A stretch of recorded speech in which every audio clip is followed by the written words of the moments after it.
Prop form ட்ராடவுன்ஸ்ல 2 ஃபேமஸான types. ஒண்ணு static, இன்னொன்னு ட்ரையலிங் ட்ராடவுன். பட் இதுல ஹை ரிஸ்க் இருக்கிறதுனால நான் கண்டிப்பா ப்ராப் ஃபார்ம்ஸ ரெக்கமெண்டேஷனே பண்றதில்ல. பிகாஸ் பிகினர்ஸ் நெறைய பேர் சேலஞ்ச்ல பார்ட்டிசிபேட் பண்ணி மணி லாஸ் பண்றாங்க. பட் ஆல்ரெடி உள்ள போனவங்களுக்கு ட்ராடவுன்னா என்னன்னு தெரியல. ஸோ அதுக்குண்டான ஒரு எஜுகேஷனல் இன்ஃபர்மேட்டிவ் வீடியோ தான் இது திரும்பவும் சொல்றேன். இதுல ஹை ரிஸ்க் இருக்கு. புதுசா போறவங்க மோஸ்ட்லி அவாய்ட் பண்ணுங்க. So static and trailing drawdown 2 இருக்கு இல்லையா? ஃபர்ஸ்ட் ஸ்டாட்டிக்க பார்ப்போம். பேசிக்கா இந்த ஸ்டாட்டிக் அப்படின்ற ட்ராடவுன் எங்க வரும்னா, எவாலுவேஷன் ப்ராசஸ். சேலஞ்ச்ல பார்ட்டிசிபேட் பண்றாங்க இல்லையா? அவங்களுக்கு இந்த ஸ்டாட்டிக்கான ட்ராடவுன் ப்ராப்ளம்ஸ் குடுப்பாங்க. மோஸ்ட்லி இதுதான் இருக்கும். சரிங்களா? ஸோ ஃபர்ஸ்ட் அந்த அக்கவுண்ட்ல $100K இருக்கு அப்படின்ற மாரி வச்சுப்போம். ஸோ 100 அப்படின்றது ஸ்டார்ட்டிங் பாயிண்ட். கீழ -5% ட்ராடவுன். ஸ்டாட்டிக் ட்ராடவுன் அப்படின்றது. ஸோ நான் கீழ போட்டிருக்க 5% ட்ராடவுனோடது. இப்போ நீங்க ட்ரேட் ஆரம்பிக்கிறீங்க. 100ல ஆரம்பிக்கும்போது அது 110 150 ஆர் 110,000க்கு மேல போனாலுமே அது உங்களுடைய ப்ராஃபிட் பெர்சன்டேஜ் பார்க்குறீங்க. ஆனா என்னதான் மேல போனாலும் கீழ போனாலுமே 5% அப்படின்றது ஸ்டாட்டிக்கா ட்ராடவுன்ல இருக்கும்.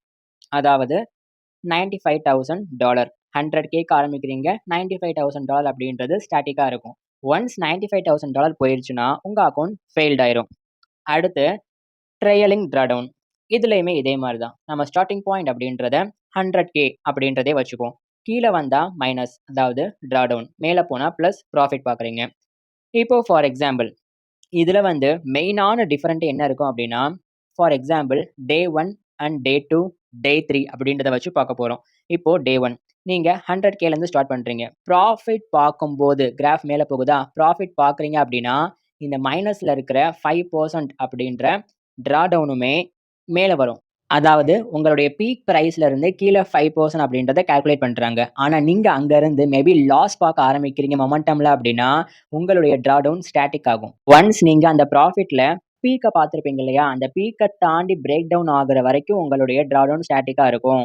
மேபி அந்த பீக்க தாண்டி மேலயுமே ப்ராஃபிட் பார்த்து புது பீக் வர ஆரம்பிச்சிருச்சு பிரைஸ்ல அப்படின்னா, அதுக்கப்புறம் தான் ட்ராடவுனுமே மேல ஏற ஆரம்பிக்கும் கிராஃப். இங்க டாலர் எப்படி கணக்காகும்னா, நீங்க பீக் பிரைஸ் எங்க இருக்கீங்களோ, அதிலிருந்து கீழ வர்ற பிரைஸ் தான் உங்களுடைய ட்ராடவுன் லிமிட் மாரி. ஸோ இப்ப டே 1 இஓடின்னு சொல்லுவாங்க. End of the day. So இந்த மாரி மேல கீழ போயிட்டே வந்தாலுமே, finally end of the day 1ல நீங்க எங்க பிரைஸ்ல இருக்கீங்க, கீழ என்ன இருக்குன்னு பார்த்தா -5% அப்படின்றது ட்ராடவுன் லிமிட்டா தான் இருக்கும் உங்க பீக் பிரைஸ்ல இருந்து. இப்போ டே 2 டே 2 ஆரம்பிக்கும்போது மேபி நீங்க அந்த பீக் பிரைஸ்ல இருந்து லாஸ் தான் பார்த்துருக்கீங்க அப்படின்னா, ட்ராடவுன் அப்படியே ஸ்டாட்டிக்கா தான் இருக்கும்.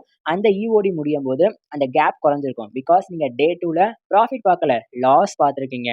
அப்போ -2% அப்படின்றது உங்களுடைய ட்ராடவுன் லிமிட்ல இருக்கும். அடுத்து டே 3ல நீங்க திடீர்னு ப்ராஃபிட் பார்க்க ஆரம்பிக்கிறீங்கன்னா, உங்களுடைய ட்ராடவுனுமே மேல ஏற ஆரம்பிக்கும். அப்போ அந்த டேவோட இஓடில உங்களுக்கு மறுபடியும் -5% அப்படின்றது ட்ராடவுன் லிமிட்ல வந்துரும். பேசிக்கா டே ட்ரேடிங் அப்படின்றபோது ஃப்ளக்சுவேஷன் கண்டிப்பா இருக்கும் ட்ராடவுன்ல. ஆனா இஓடில என்ன பிரைஸ் ஃபிக்ஸ் ஆகுதோ அதுதான் ஃபைனல்.